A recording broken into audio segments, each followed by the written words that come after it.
So, all right, first of all, welcome everybody to my presentation, Bootable Applications and Introduction. I'm very excited to see so many people here. That's amazing. So, I'm Michael Odden, Norwegian developer. I've been professionally developing software for 15 or so years. Been working from web to safety critical embedded systems in fields from defense to public service. But yeah, you can see in my slide there, you get a QR code that will take you straight to the repository, which shall contain everything that I go through today, including the presentation and examples and everything. So please go have fun. I will show the QR code later as well if you need to catch up, and also post it in the Slack channels. Okay, so first of all, I would just like to get to know you guys a little bit, just to know who I'm working with here. So, just some show of hand to some quick, simple questions. So, who among you are developers? Yes, great stuff. Who of you have worked with compiled software, like run a compiler? Marvelous. Any of you working with embedded systems? Yes, that's what I hoped. I think pretty much everything I'm going to show today, tool-wise, will be quite recognizable from an embedded point of view. Anyone build software targeting UEFI before? Oh, that's fun. Then I can teach you something. Yeah, so just to rehash it, if you want to take a crack at the code yourself, check out the repository, fork it, push stuff to it, do whatever you want. Make me happy. So this intends to serve as a starting point to get going. So, just to clarify what we're going to talk about today. So UEFI, what is it? Why should we care? So UEFI, first of all, is short for Unified Extensible Firmware Interface. I think I got all that right. And it's, you are pretty much, I suppose you're either familiar with UEFI or BIOS at least, which is the vendor supplied firmware for your PC. UEFI was started as EFI by Intel in the mid-90s, and later on it caught on by other vendors as well. Now it's an open specification with a consortium of sorts, with actors such as Intel, Microsoft, ARM, AMD, Apple, and lots of contributors across the industry as well, such as IBM, NVIDIA, Cisco, Broadcom, and 100 more or so. So it's you get attraction on the industry. And I think, broadly speaking, every piece of,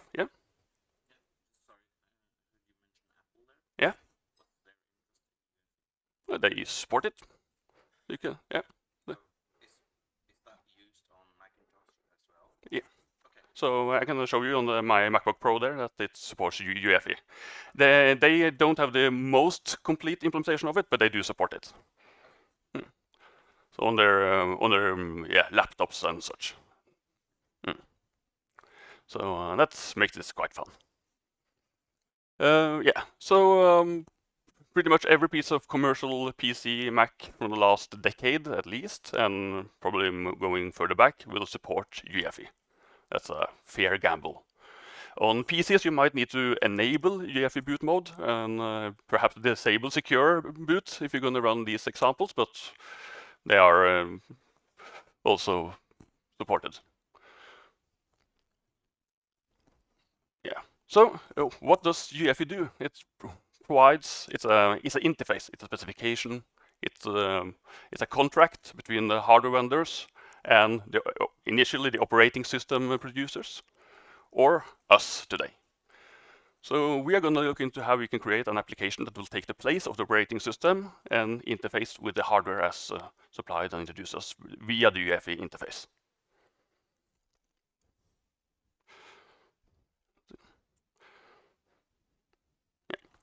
So my presentation here today, just this is the what you can expect from me and for us to go through here. So my main goal is to be able to get each and every one of you able to run and build a UEFI compatible application and boot your PC off of it. So if that's successful, then I'm successful.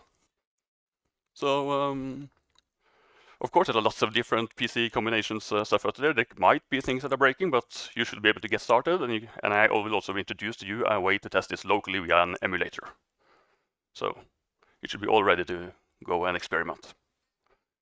I'm going to focus on tools and tool chains more than code, but I will have a peek into some example codes as well, which are in the repository, and also refer to the specification just to let you see how it all ties together. I expect us to have quite get enough time for this. So if there are any questions, just feel free to come with them, either during the presentation or afterwards. So, sounds good? Nice.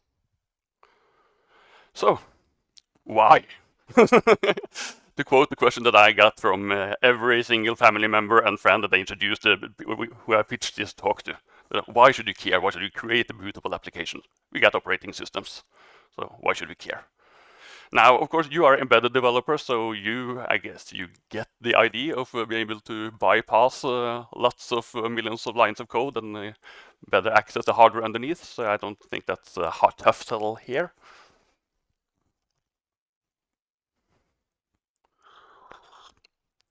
But I hope to take this talk to other conferences as well, and that might be a tougher sell. So thank you for practicing this with me.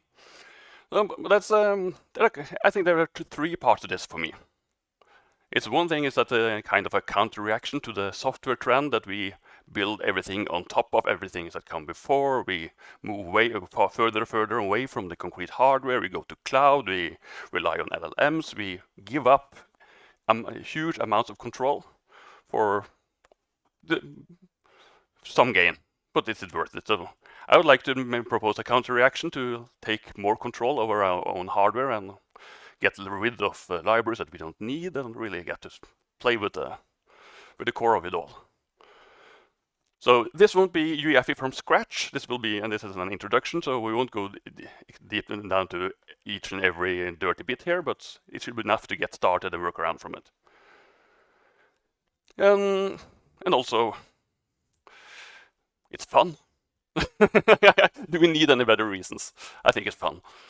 And the third reason here is that we have, globally, we have huge amounts of hardware that gets disposed of. Being able to target older hardware may provide the longevity and new purposes for discarded hardware. So being that UEFI is so well supported so widely, that might be of interest to explore.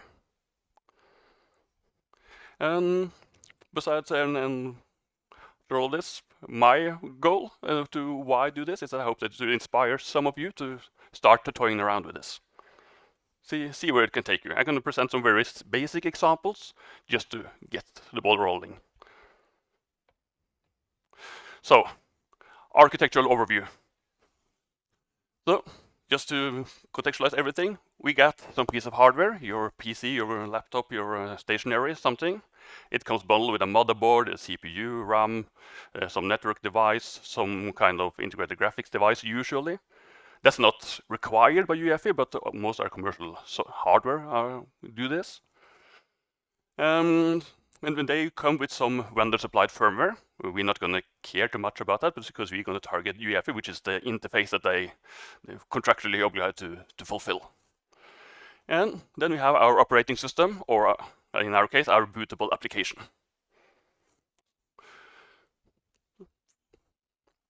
So let's, yeah. All right. So just some screenshots from the UEFI specification. So everyone can go to the UEFI.org specs site, and you will be able to read through the entire specification in PDF or HTML. It's very well written. It's with clear, concrete C examples for pretty much everything. So one of the better pieces of documentation that I've been lucky enough to go through. So I need to contextualize all the variants of UEFI, in which step of the boot order that we are gonna intercept. So UEFI or EFI, it'll be interchangeable, describes a different set of EFI kind of applications. It's different. It separates from pure drivers to, on the other hand, operating systems that are going to be installed onto your PC. Now we are going to create an EFI application. It's kind of like an operating system, but we won't install it to the computer. We'll just boot straight off of it.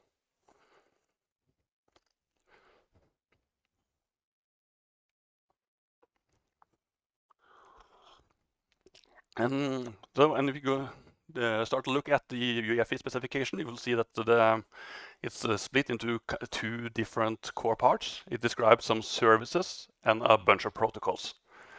So services is the things that are guaranteed to be there when you boot into EFI mode and your application gets control. Then these are the entry points to start fiddling around with your hardware. And the specification describes a set of protocols which are hardware category specific. So like we got a protocol saying how to interact with a display driver, how to interact, or a display adapter, how to interact with networking, how to interact with console input output. It's all different protocols. And you're going to see from the examples that we are going to, there's a pattern emerging here of how you use this. So I'm going to showcase 2-3 protocols, but there are lots of more you can experiment with here. So for the particular tools that we're going to use today, it's no hard prerequisite for you to be familiar with them, but it doesn't hurt. The examples I'm going to show today, it will be in C. I think that's most of you should be quite familiar with that. We're going to work with structs and pointers, function pointers and references, and yeah, quite common stuff for at least embedded systems developers. We're going to rely on the LLVM toolchain to build and link our application, the Dragon here. Use it because that's the most convenient way to get a cross-platform available toolchain. So all the tools that I present today should be able to run on Windows, Linux, Mac. So, and I got the scripts that are easily executable for POSIX-like systems, but I also have a Docker image prepared if you want to run this in other environments. For the C examples here, I'm going to rely on a small library called lil-UEFI. It's by far the most easy to get started with library to get the UEFI definitions. It's a header-only library, so there's no extra build step. You just include it and you start to use it. It doesn't flesh out all the different protocols, but there's if you need to use a protocol that's not already there and not contributed to yet, it should be quite simple to look at specification and continue with that implementation. I have vendored the files into my repository, so it's already there. Yes? So is that like the lil-UEFI? Is that like the thing we got right now for interacting with the UEFI interface, or is there other projects like it? Yeah, there's lots of UEFI libraries and SDKs out there. I'm going to reference up a couple of them in a later slide as well. Okay. So it's scope and scale and opinions. Because lil-UEFI, it's purely function definitions and structure definitions and enumerations. There's no logic there. It's just the hardware interface. But if you check out things like EDK2 and UEFI Simple, it's more like a complete project which requires some more regular build systems, make, and vast amounts of examples, and perhaps they link extra libraries. Like this doesn't, we're going to target no runtime environment. So we don't going to bring in some extra code, and if you want things like printf and kind of more advanced functions, you will need to link it in. Those systems do that. Yeah. So this is optimized, and I chose maybe because it's the very easiest way to get started, and then you can figure out where you want to go from there, depending on if you need a minimal footprint solution or if you're gonna go more full-fledged. And do you need some graphics libraries? Because UEFI doesn't define GPU. There's no standardized GPU interface. It just you get the screen buffer to the raw and brutally put pixels on the screen. But if you need something more advanced, you need to link in libraries for that. And there are tools out there that help you with it, all that orchestration. So yeah, you're welcome.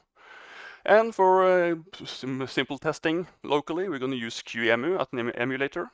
It doesn't have to be qemu, but that's readily available and easily triggered from the terminal and everything. So yeah, easy to use, very accessible. To make the qemu emulator work with UEFI, we need to supply with a BIOS as well. So for testing purposes, we have put in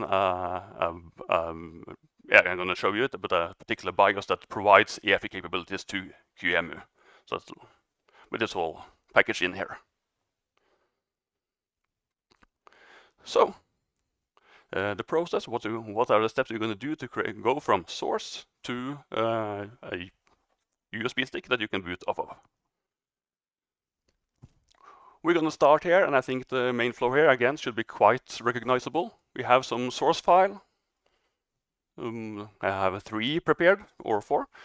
We're going to put it through Klang to the LVMC frontend to compile and build a object file of the COF format, the Windows Common Object File format. You will see that a lot of the conventions in UEFI is similar to Windows. There's a shared history there, I believe. So they use the COF object format, and we're then going to use LLD to link and create a portable executable 32 plus executable. Also should be familiar for people involved with Windows development. So separate, so it's not ELF and other kinds of binaries, but PE32. Yeah, and PE32 plus, it's they modify the header for it. So we specify a subsystem to the linker to make sure that it provides the correct kind of PE32 plus file. And once we have that file, we can put it in a proper folder structure, and we can take it for a test spin on either qemu or flash it to the USB and boot. So I don't think that's too revolutionary as far as a toolchain or a workflow goes. No, great.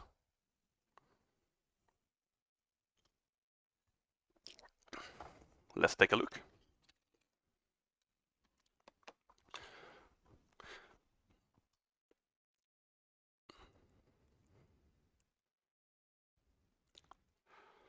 All right, so just to make sure that everyone is up to speed.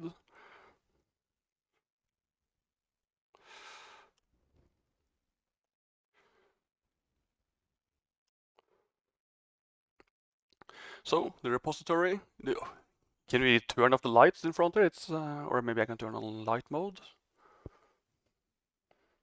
That's can we dim the? No. Oh, maybe I can do it.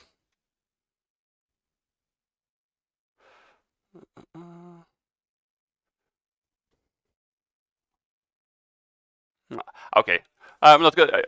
Not critical. Hey, nice. Whoever fixed it, thank you. And I opened the curtains, perhaps. That's a software engineer for you. All right. So, bootable applications, it's a repository, it's public, should be available for everyone. It contains quite a basic file structure, and I hope there'll be a self-contained README file here to get you all started. And just to get straight to the fun of it, you can go to the Getting Started section here and run through the steps. And I bundle here 2 ways to build, with assuming that you have Klang and LLD installed locally or Docker. So the structure here is you get go from top to bottom. You get the BIOS that I told you about, OVMF, which is an open source support of the UEFI specification, ready to use with qemu. We're just gonna pass it to qemu as a BIOS, and just forget about it. We got the Docker file. Yeah, sure. So that's kind of like firmware? Yeah. Okay. So that's spot on.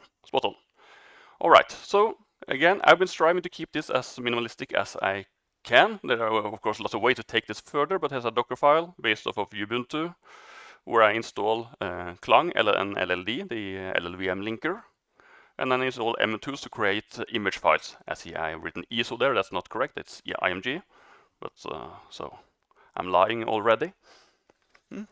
And this Docker image, if you build it and tag it and run it, and you mount your source folder to the /source on this, you can use the just call the entry point of the Docker file with, and it will build and generate the build artifacts. And it will generate both the EFI file and the IMG file that you can directly flash onto your USB.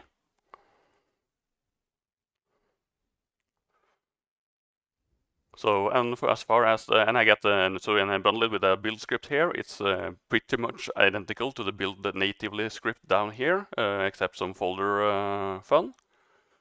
And the core part here is the Clang part, where we target Win32 COF. We are not going to target Win32, but it's the same specification, so we use that target.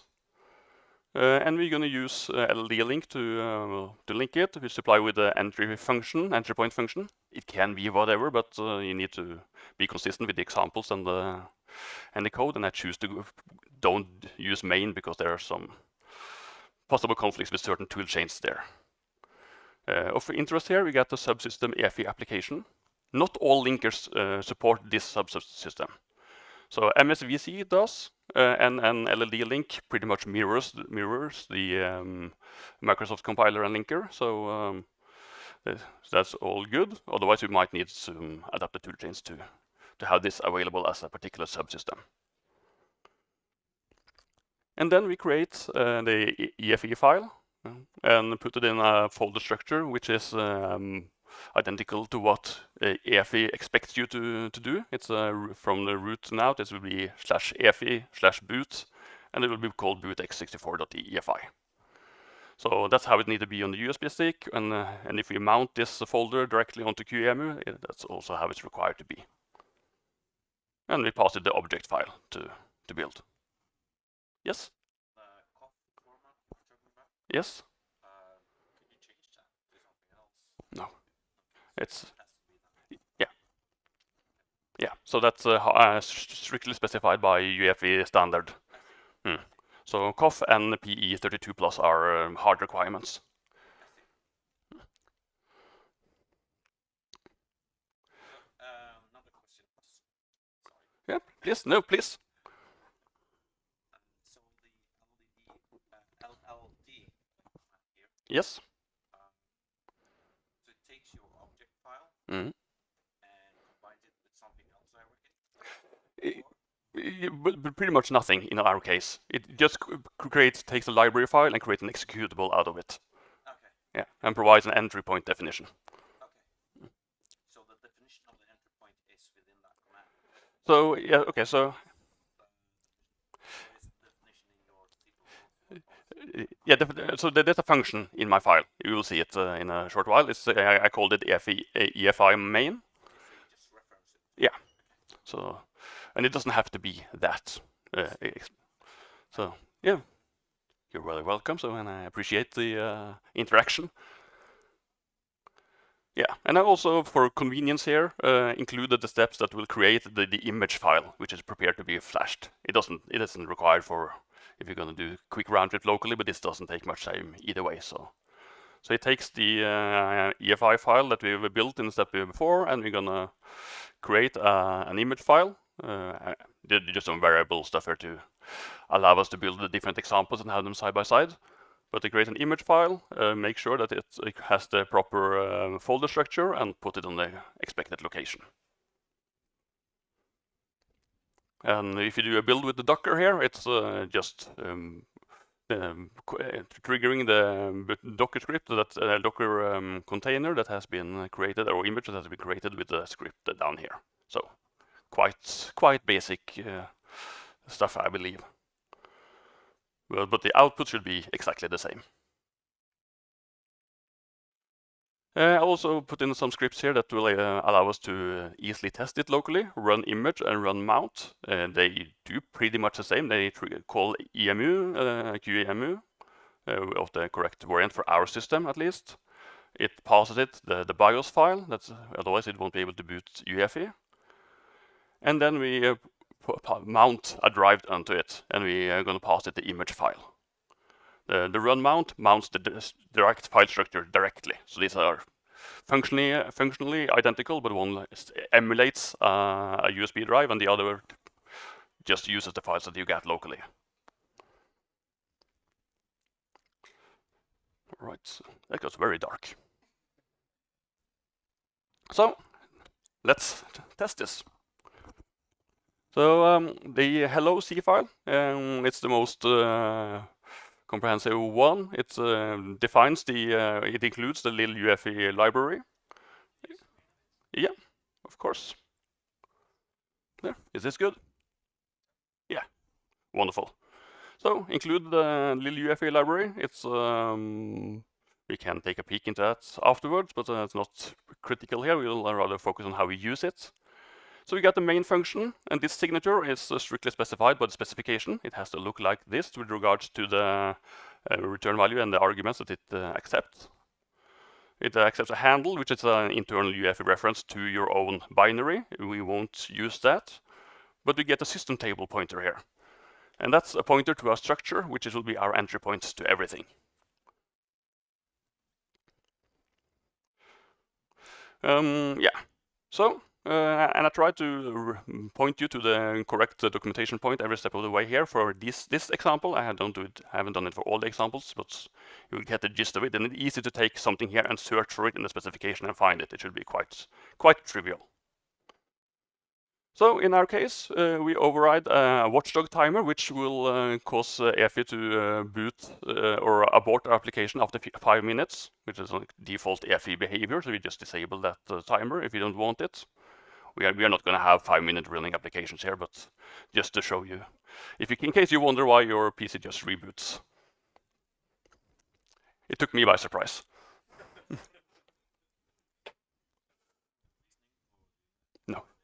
No.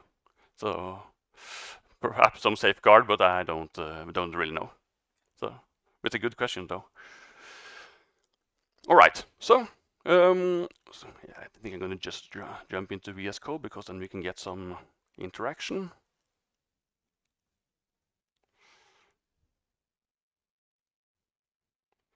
So go in here. All right. Nope, not colors. See. Okay, this is good. All right, so set watchdog timer, and if you just for the fun of it, let's take a look at this structure and see what we got here. And everything that's available here is again well specified in the specification. So it provides us access to some boot services, which we'll use to locate or get contact with the different hardware protocols.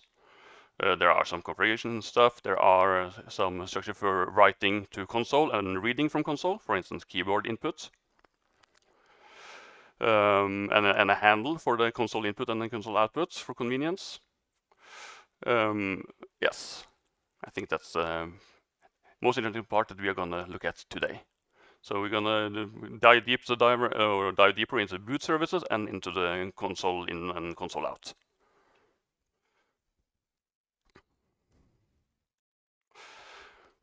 So we're going to take the console out protocol, which is one of the default protocols that are assumed to most likely be there. You don't always have a screen, but you usually have some kind of serial input-output that you can use to load and test your application. So we take a reference to it for brevity. We tell it to clear the screen, so we can, if there have been written any characters there before, we can just flash it out. We move our cursor position to the top left position. It's a column and a row. And then we try to write some strings to it. You'll notice that we need to use wide character strings here. Again, Windows convention to use 16-bit strings, and UEFI requires 16-bit strings. So that might cause some extra fun with some libraries, but that's what we have to deal with. So we write a couple strings, and then I just enter an infinite loop here where I can read some key input. So I wait for a key. Use this predefined event that we will listen to or block until we get. We can wait for different kinds of events, but like hardware interrupts stuff. But that's the one that we want. And once we get a key input, we will read that particular key input and store it by giving it a reference to our key variable over here, which is another structure. And this kind of interaction with the firmware is the basic pattern. You look up some structure, you call a function, you pass it references to storage so it can populate for you, and you utilize that populated storage. And in our case, we will check for the Unicode character 13. It's enter. And if we get enter, we will exit, or otherwise we will just keep waiting. Okay, looks okay. Okay, let's test it. All right, so let's do, and let's do a first get rid of any other build natively, which assumes that they have Klang and the LLD linker and mtools installed locally. So suppose hello C. All right, looks good. Not even a warning. That's very fun. I fixed those last night. And and if you take a cd build and tree, we see that we got the object file, and we got the executable, which is the linked object file and prepared for EFI boot in the folder structure, and we got the pre-built or ready-made image.g file that we can output to our USB. So let's take a test. Then we're gonna run the start qemu with the EFI boot x64 structure here as a mount point. So just to separate the different examples, we will pass it the base name here for which to load. And hey, we got a bootable application. So it's doable, right? So not much exciting here. Keep in mind that the thing here that we wrote to the console output, not every piece of hardware will map that console output to the graphics buffer. PCs do it, qemu does it, Macs does not. So it's no fun booting this application on my Mac, but my next example will be slightly better. So, all right, and I can press buttons, nothing happens, and I press enter, and it quits, and it resumes regular boot order.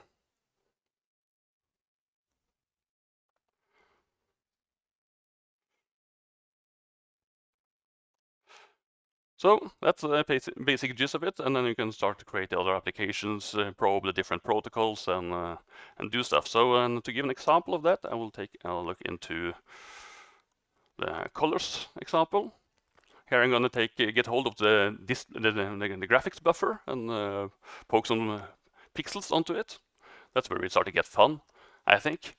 Because we've now proven that we get keyboard input, and if we can do graphics as well, then we can do games and applications and pretty much everything you want, provided we care enough to build it. So I created a convenience function here that will take a reference to the frame buffer, the size of the buffer, and the color codes that it shall try to fill the entire screen with. And there's a 32-bit pixel format ARGB, again well defined in the specification, and different adapters can have different variants here, as far as I know. So you need to, but that can be looked up if you need to handle the different variants. But it's quite common to do it this way. So I take the colors, shift it into appropriate positions, and I iterate through the frame buffer and fill it. No, I do 4 and 4 bytes at a time here. Then that's why we divide by 4 and because we fill 32-bit and 32-bit. We could do it character by character if you would want to. So that's pointer arithmetics and fun, and you can do everything you want here. So let's see how this looks when you're going to try to get hold of a particular protocol, because this exact pattern, it'll be recognizable through all other kinds of interactions you want to do. So we need to get the defined GUID for the protocol that we want to request. This is defined in the specification. I feel I'm going to say this a lot. So it's a particular byte sequence that we need to have. We need to store it because we're going to pass it by reference to the locate protocol functions from the boot services structure from the system table. So we're going to try to locate it, and we're going to pass it our reference structure, which is going to store the whatever it returns if it's successful. Now, so again, we're going to do some pointer fun because different kind of protocols have will give different structures. So we check that we are okay or not, and just abort out if you can't. So if there are no display adapter available, we'll just give up and die. That's not always the solution you want, but in our example, it's good enough. And then we can set the display mode of the adapter that will basically see which resolution it's going to start in. We're going to just set it to whatever is the initial mode for that particular graphics adapter and not care too much about the exact resolution, but it's possible to get hold of it to query the different modes that are available on your display. And then it's the same thing that you see in Windows when you can switch between resolutions. It's the same data.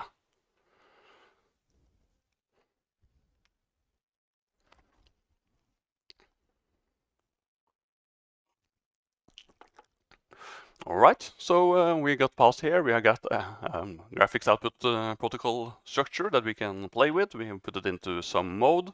By setting the mode, we activate it, and it will clear the screen for us. Yeah, please. Question. What about the monitor you're using? Somehow, is that going to affect what we can set here? Where, With the query you're doing here, is that going to match between your sensor and your monitor? very interesting. I don't know. I need to have a look it up, but I assume it's well described, but I haven't tested it. So, but that's can quickly become quite relevant.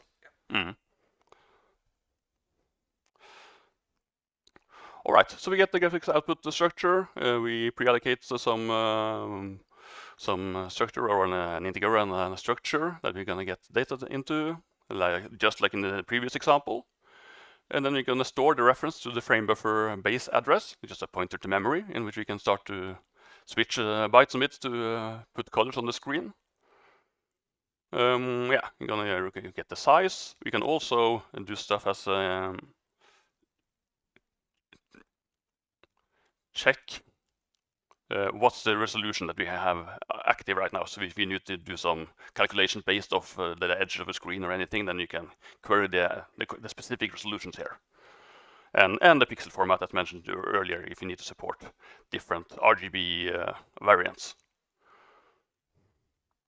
So horizontal and vertical resolution, we will use that in my next example after this. So all right, I start to call my fill function and just some arbitrary color just to get something on the screen. And just for the interactivity of it, I again wait for a key. And if I get enter, I will abort. And for any other key, I will just read the current time and calculate a new color based off of it. It's a poor man's randomizer with a 1 second limit to how fast you can get new values. So when you don't have standard libraries and stuff, you have to make do with what you have.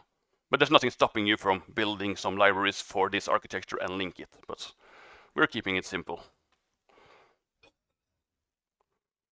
Or at least simple to demonstrate. It might be more complex to use, of course. So let's give it a spin. We're going to do build natively and do examples colors. Again, it goes through. We're going to do the run. Yeah, you can do the run image this time to switch it up and do colors. And we got colors on the screen.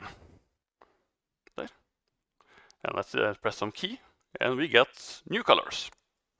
So This is not the most efficient way to render pixel, doing pixel by pixel, but it demonstrates the point, and then you can implement any kind of blip logic to replace subsets of the screen and double buffering and everything on top of this.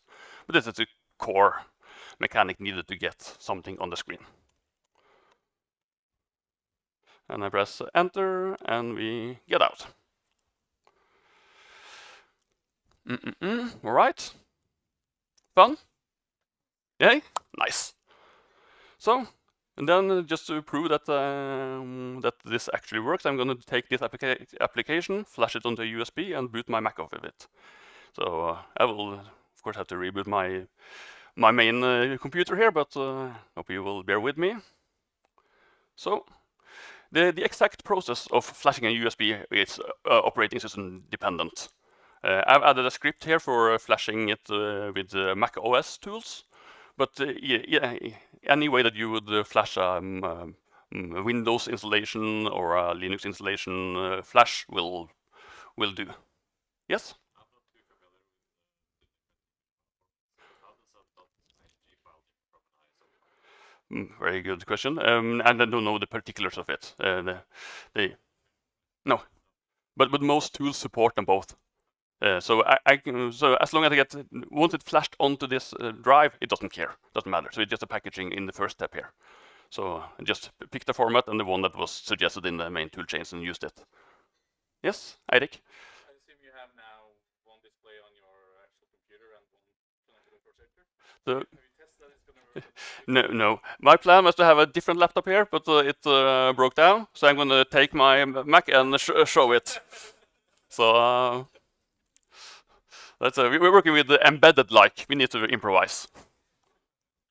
So, all right. Your assumption was wrong, but it should have been correct. So, all right. So let's take a look at the. We looked at this before or no, we haven't looked at this. So flash USB macOS, just for convenience, it will take the base name of the image to flash, and it will take a reference to the device that we're going to flash onto. So we need to know which device and don't flash anything we don't want to flash. So disk util list for Mac here, and I'll see if I can find my USB. It's a 64 gigabyte or approximate thumb drive. So disk 2 is my identifier that I need to keep in mind. Flash USB, and I'm gonna do, then it was colors and dev disk 2. All right, so now I've flashed this USB. Let's reboot and see how it goes. Then I can take, yes, move out this, and make sure I don't spill any water on top of my hardware here. So, do a restart. And terminate everything. Okay, so for Mac, you need to hold the Option key in for it to enter the boot menu. So as soon as it goes black here, I will just hold the Option key.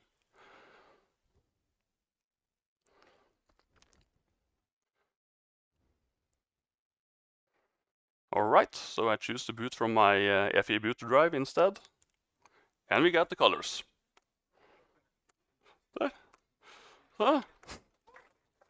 Thank you. So I tested this on my local stationary PC at home, works just as well. I tested it with a laptop I borrowed here. It had a secure boot enabled and some other limitations, so that you might need to disable. But this is the basic flow of it all.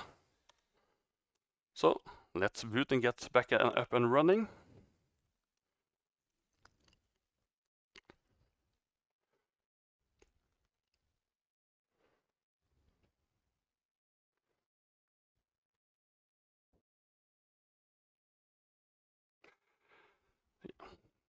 Just booting.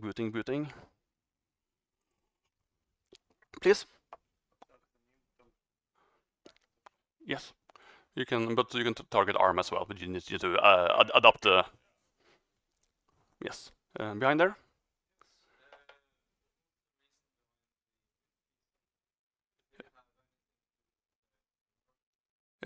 Sorry, the reason behind. Oh no, just a friend of mine that tried to borrow me a laptop. It was It was unprepared. So yeah. So no. As far as I know. Yes, Two questions. please. Would be, is it much problem, or is it even possible to use C++? Yeah. Okay. No. Yeah, no problem. No problem. Yeah. Same headers? You can use those headers, yes. And there are also some libraries out there that target C++ like natively and provides wrappers that are C++ like out there as well. As long as you choose the proper form. Yeah, it's The cough. yeah. You need to build the correct type of executable, and your header files need to be properly aligned structures and function pointers with the correct data types in a C ABI format. So once that's down, everything is you're free. I can showcase not C++, but I also have a SIG example, just to showcase a different toolchain. So that it'll be similar, basically. Okay, so another question. Yeah. Could you use like OpenGL here? You need some GPU drivers. So to targeting your particular GPU. That's my main the pain point with this is that there are no. It's not standardized access to a GPU. I wish there was, but there's not. So you need to have some vendor-specific driver. Well, if you have that, then you can do OpenGL. Yeah, but how do you get access to that? You build it and link it and call it. Yeah. So you take the place of the operating system. So you need to recreate whatever the operating system does, and that's basically yeah. No, well, the drivers are vendor specific. They're not open source, but you can take an NVIDIA driver and link it. Yeah. For instance. Link Yeah, so I did the LLD link here, and you can link other object files, and you can pass in the proper header files. And so you need some kind of SDK for the GPU in question or the GPU family. Yeah, I see. So the frame buffer you're writing to here, is that only actually a graphics card? Okay, so how do you get access to that without having a driver? So this is the part that are specified by the EFI. So EFI specifies a way to access the graphic buffer, and it's a shared it's a memory area that. Every graphic cards have to adhere to that. So they don't have to, but they can. So if you are on a computer that has, and for most mainstream commercially computers, they are there because it's required when you boot your application to get the BIOS screen and everything. You need access to the screen buffer to get something out there to us regular consumers. So it's I don't think it's a hard requirement, but it's by convention every regular kind of PC does it because when you boot, you get the BIOS screen and the load screen before any other drivers are loaded. So it's usually done for regular hardware. Right. So, but if you want something more advanced than that, Yeah. you have the driver. Yeah. Correct.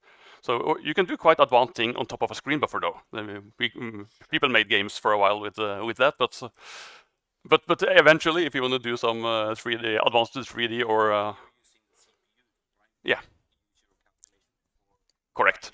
Okay, so yeah. Yeah. So you don't use the GPU at all before loading the driver. Correct. Okay. So, and if you looked at my if you looked at my color example, you could see that it's if I try to fill every pixel on every frame, it will take time to do. At least with the Mac, which boots in full resolution, it's a lot of computation going on. So you need to be clever if you're going to utilize it. So. I hope to prepare some more advanced examples here as we go on, or maybe one of you will do it. So with the GPU access and stuff. So we'll see where we can take this. Without the driver, can you access the graphic card like processing power at all? No. Bitcoins or something like that? Not that I have found. No. So you get access to the screen buffer, and you can query the resolution capabilities and the pixel format, but that's as far as EFI takes you. Yes. The graphic card is complicated, but is there baseline access to other peripherals like mouse, audio, and networking? They are for, yeah? No, so for, I demonstrated keyboard. So I don't have an example here with mouse, but that's, I believe that's supported as well. I need to test it, but you can look at the specification. But networking is available, so you can create a web server. So why deploy this entire 30 million line codes of line stack? You can go low level here. So, well, we can take a quick look at the specification to showcase the different, some of the different protocols here. So we see here it's there console support, that's console input output, media access, and you can go into that, and we get USB SCSI compression. If there are cryptographic hardware, you can access that. And if we take a look, if we enter the page.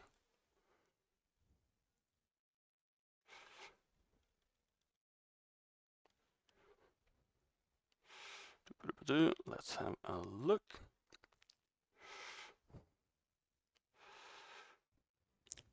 So, oh, that's not me. Are we okay? So network protocols, Bluetooth, LAN, TCP, IP. There's lots of well described features here. So you can go out and have quite a bit of fun. So, and let's see mouse. So there, protocols, yes. So it's fair to say that if you can use it in your BIOS, then you can also use it here because it relies on the same kinds of foundation. So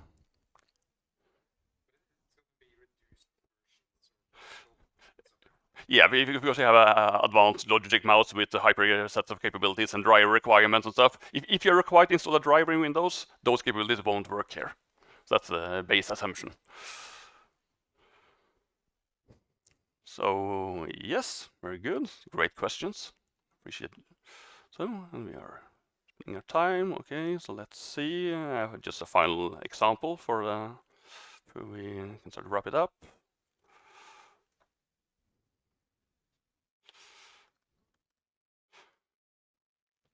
So,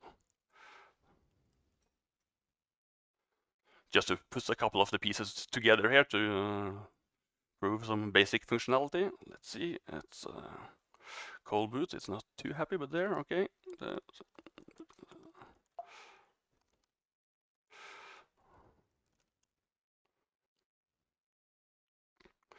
All right, so final example, or yeah, we'll see what the time we have, but we can take a look at the console controls. Here I try to do something slightly more advanced. Again, I'm going to fill a frame buffer or a buffer of some sort, the same function as before. Now I declare an object, for instance, a game object, which has some graphics connected to it. It has a width and a height, and it has some velocity and a position. I don't have floating points available here as I build now, so I'm going to use fixed point variables here. So, but then again, okay, we boot or we get access to the FE main. We locate the graphics buffer or like a graphics protocol. Set the mode, and I adjusted it to 4 here for a higher resolution when I'm going to demonstrate it. Doesn't really matter, but just for testing. We get the frame buffer as before. Now I allocate a local buffer. This is going to be my quote-unquote game object, but then this is going to be 8 by 8 pixels, 24 or with white. And then initiate my object with some base coordinates and base velocity. Then fill the screen with black, and I enter a quote game loop where I can control my frequency by stalling for some amount of microseconds. I'm going to read the key, but I'm not going to wait for key this time. So if there are no keys pressed, then this will just move on. But I can check the scan code here to get access to up and down and left and right and function buttons and stuff. And if there are no valid scan codes, I check the Unicode character where enter will be available. Check for Unicode 13. And I do some bounds check as this moves to make sure it doesn't go out of screen. This is basic check, but the interesting part is that I'm going to use the resolution part of the screen buffer protocol. And then I'm going to just block transfer my onto the graphics buffer my source image onto some position with some scale.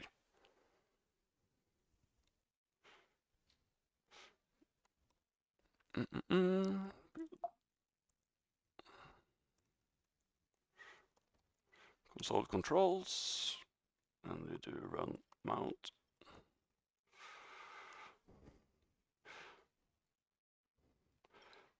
And now we're drawing, and I can control the velocity with our advanced game object to move it around. So, yes, question?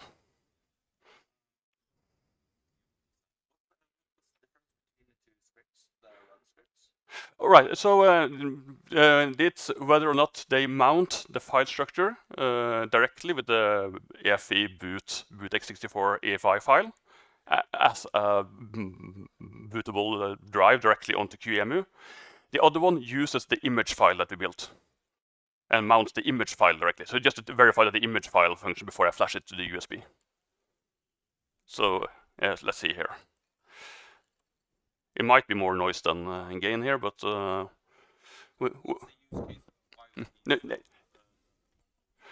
you can rely on just one of them. I was just experimenting with the different ways of interacting with qemu. Okay. Yeah. So, but and my main goal for creating the image file, or at least the EFI file, is generated anyway, so I could just use it. But I wanted to test the image file before I flashed it. So that's why I just tested both of them. But they are, apart from that, they are feature identical. So let's check on time. We got 4 minutes to do any more questions, or shall I show a quick run through with Zig just to present a different toolchain? Zig? Okay, so the questions and then Zig. Okay. So if I were to try this out just to have fun, Yeah. how badly can I mess up? No, you can of course you can access your disk and start writing things to the boot partition and stuff. So, but then you need to actively try to make damage. So you can control fans. So if you turn off your fans and your computer goes hot, yeah. So those kind of things you need to actively go into sabotage mode. Yes. 64-bit in my examples here, but so size limit for image and that is 64. Yeah. So, but of course you can be creative and like load additional things after you have your initial loader, of course, if you need anything more. But yeah. So it's a bit related to your question. Could you like make an application here that persistently wrote the application to the hard drive and have it boot when you reboot? Yeah.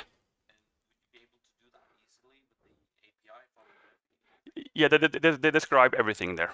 If you look at specification, that's all the steps from accessing your boot sector and everything. You can go through that, and there are examples out there for how to use it, how to do it. Yeah. So I have no examples bundled here as of now, but it's perfectly doable. Yep. Yes. So do you own the entire memory of the computer? Yeah. So yes, exactly. It's very cool. All right, so a quick SIG example, and I'm gonna take any additional questions. So anyone familiar with SIG? Hey, fun. I'm not alone. That's good. So the convenient part with the SIG is that it comes pre-bundled with the UEFI headers in their standard library, so you can just access it directly. No need to link anything else. I do some jumps of hoops here to be able to print formatted strings to a UTF-16 string rather than UTF-8, which the SIG optimizes for. So, but I'm gonna do it allocation-free by passing some buffers to write to. So this is just for convenience and very SIG specific. With SIG, if you do the SIG way here, you still use a main function and it gives you the access to the system table and the UEFI handler as part of the UEFI structure that we import. So that's a slight difference here. All right, so we get the console out as before. They have named them differently. The names aren't set in stone, but there's a convention for the names. But here they have converted to SIG convention. So we get the console out. It's nullable, so we get non-null version. We reset anything that's already drawn there. We allocate some buffers. And my main point to test this was to do some formatted string output without further complications. The convenient thing with SIG here is that it includes the part of the standard library that you use as you build. So there's no additional need to link anything else. So I just choose to use the SIG function to do this. So, similar before, I allocate a key event handler that I can get for the key, and then I allocate the buffer that I'm going to read the key input to, just as before. And wait for enter and then break if that happens. So this is the same thing as before, quite identical to the hello script. Just here I will write hello, and I will do a formatted string print here. So that's the main difference. So I won't go into syntax here. I think that's out of scope, but this should be relatively familiar, I think. And just for showcase there, I created a SIG shell script, which will emulate the other build scripts here. It creates the folder structure, but it hardcodes the SIG test as a base folder. It calls the SIG toolchain with the build exe and their target variant. So yeah, and the UEFI capabilities are identical to those that us as of MSVC. So that's how SIG provides it, and we pass it to emit this binary to our expected folder, pass it our source file, and then we can do qemu again and to test it. So this is the exact same line as before. So then we do zig, and we have formatted string output. This is small victories that makes the the great joy here. All right, so yeah, very quick presentation. I have some links to some further information if you want to dive deeper into stuff. So UEFI specification, of course, and there's a great wiki site, wiki.osdev.org, which has enormous amounts of information about UEFI and people's experience with that. And you can also, for some larger development environments and more complete C and C++ code bases, check out the Core EDK2 site and repository, and the UEFI Simple, which is also a more full-fledged UEFI interface that can be utilized. So yeah, for the repository, which will contain the presentation and everything, and a PDF export of it. And I'm over time, so please, my encouragement to you, go do something fun. Thank you. So, and yeah, so and please mail me or take contact if there's anything. Ja? Du tok veldig mye gode spørsmål. Det var kjempebra. Veldig bra. Skal vi se.